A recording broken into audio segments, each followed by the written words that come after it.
એક ચિંગારી અને સમગ્ર વિસ્તાર આગના દરિયામાં ફેરવાઈ જાય.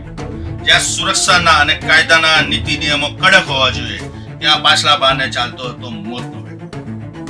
વાત કરી રહ્યો છું વસોની. વસોની અંદર ગેરકાયદેસર ફટાકડાનું કારખાનું ધમધમતું.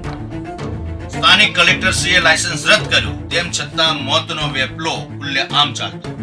માત્ર ફટાકડા બનાવવાનું કારખાનું જ ન ધમધમતું હતું, સાથે સાથે 3 ગોડાઉનની અંદર વિસ્ફોટક માલ પણ ભરેલો હતો. જ્યારે પોલીસે દરોડા પાડ્યા ત્યારે ત્યાંની સ્થિતિ જોઈને પોલીસ પણ ચોંકી ઉઠી હતી. પોલીસના સરકારી કામમાં સ્થાનિક સંચાલકે અડચણ ઊભો કરવાનો પણ પ્રયત્ન કર્યો, પરંતુ એસઓજીની ટીમે વસો ખાતે પોતાનું કામ સુપેરે પાર પાડ્યું.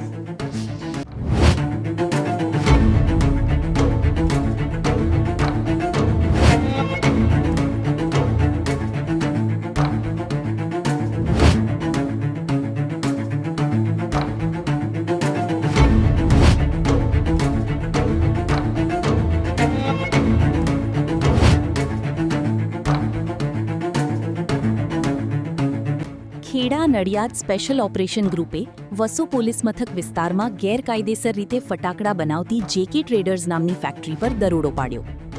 તપાસ દરમિયાન ફેક્ટરી ઉપરાંત રઝા પાર્ક સોસાયટીમાં આવેલા 3 મકાનોમાંથી પણ ફટાકડાનો કાચો અને તૈયાર માલ મળી આવ્યો.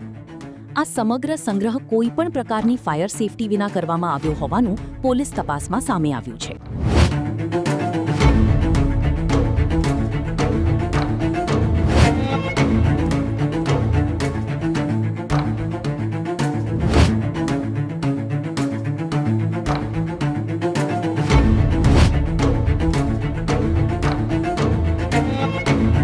ગેરકાયદે ધમધમતું ફટાકડાના કારખાના સંચાલક જાવેદ હુસેન સફી મોહમ્મદ શેખની ધરપકડ કરી છે.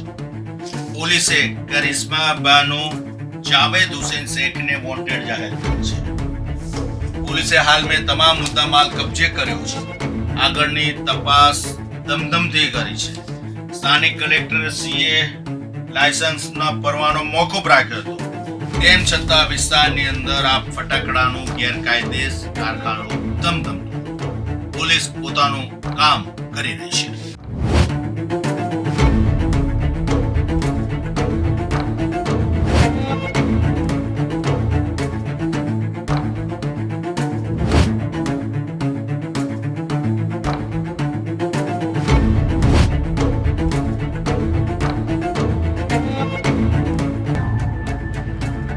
ગતરોજ તારીખ 25/6/2026ના રોજ વસો પોલીસ સ્ટેશન વિસ્તારમાં જિલ્લા એસઓજીની ટીમે એક સફળ રેડ કરી હતી.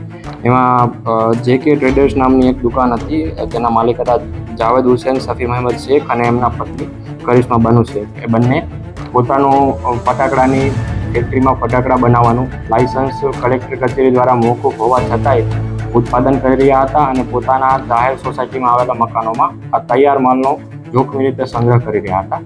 સફળ રેડ બાદ આમાં એસઓજીએ એક્સપ્લોઝિવ એક્ટની કલમ 9B હેઠળ અને પોલીસની ફરજમાં રૂકાવટ તેમજ જ્વલનશીલ પદાર્થોને જોખમી રીતે સંગ્રહવા બાબતની સેક્શનો એડ કરીને એફઆઈઆર કરી હતી. અને એમાં કુલ તૈયાર માલ 11.5 લાખ કિલો તૈયાર માલ અને અન્ય વાહનો અને મોબાઈલ જેવો મુદ્દામાલ કુલ 16.6 લાખ જેવો મુદ્દામાલ છે જે પોલીસે કબજે લીધો. એક બેદરકારી, થોડા રૂપિયાના નફાની લાલચ અને ગેરકાયદે ફટાકડાનું ધમધમતું કારખાનું. માત્ર એક વ્યક્તિ એટલે કે સંચાલક જાવેદ હુસેન મોહમ્મદ શેખની વિચાર અને આ કારખાનો પરવાનો મોકૂફ રાખવા છતાં તેને ચાલુ રાખવામાં આવ્યો. નાનકડી બેદરકારી જો દુર્ઘટનામાં ફેરવાઈ હોત તો કેટલા લોકોને ઈજાગ્રસ્ત કર્યા હોત. પરંતુ એસઓજી ટીમની સમયસરની કાર્યવાહીએ માત્ર ગેરકાયદે ધમધમતું કારખાનું જ નથી ઝડપ્યું, પરંતુ દુર્ઘટના પણ ટાળી છે.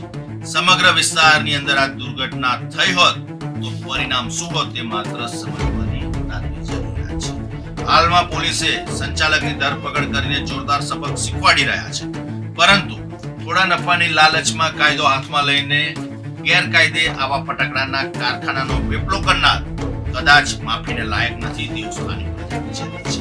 કડક હાથે કાર્યવાહી કરવાની પોલીસને સ્થાનિક પ્રજા માંગ કરી રહી છે. દરોડા દરમિયાન પોલીસે ફટાકડાનો કાચો અને તૈયાર માલ 3 વાહનો, મોબાઈલ ફોન અને રોકડ મળી કુલ 16,61,000થી વધુનો મુદ્દામાલ જપ્ત કર્યો છે. રેડ દરમિયાન આરોપીએ પોલીસ અને પંચોને જાનથી મારી નાખવાની ધમકી આપી સરકારી ફરજમાં અડચણ ઊભી કરી હોવાનું પણ પોલીસ ફરિયાદમાં નોંધાયું છે.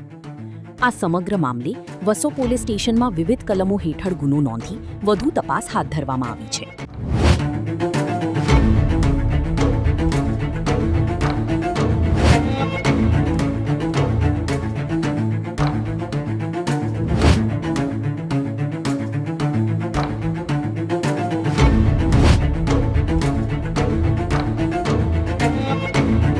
હવે સૌથી મોટો સવાલ એ છે, શું આ ગેરકાયદેસર ધંધો લાંબા સમયથી ચાલી રહ્યો હતો? શું આ ફટાકડાનો જથ્થો અન્ય વિસ્તારોમાં સપ્લાય થવાનો હતો? અને શું આ સમગ્ર નેટવર્કમાં હજુ અન્ય લોકો પણ સંડોવાયેલા છે? આ તમામ સવાલોના જવાબ મેળવવા પોલીસ તપાસને વધુ તેજ બનાવી રહી છે.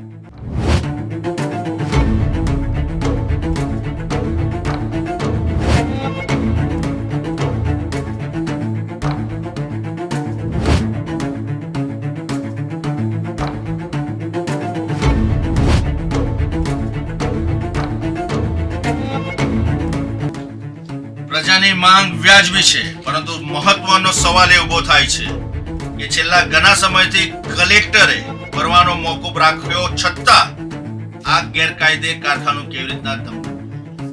કોના આશીર્વાદથી આ વેપલો ચાલતો?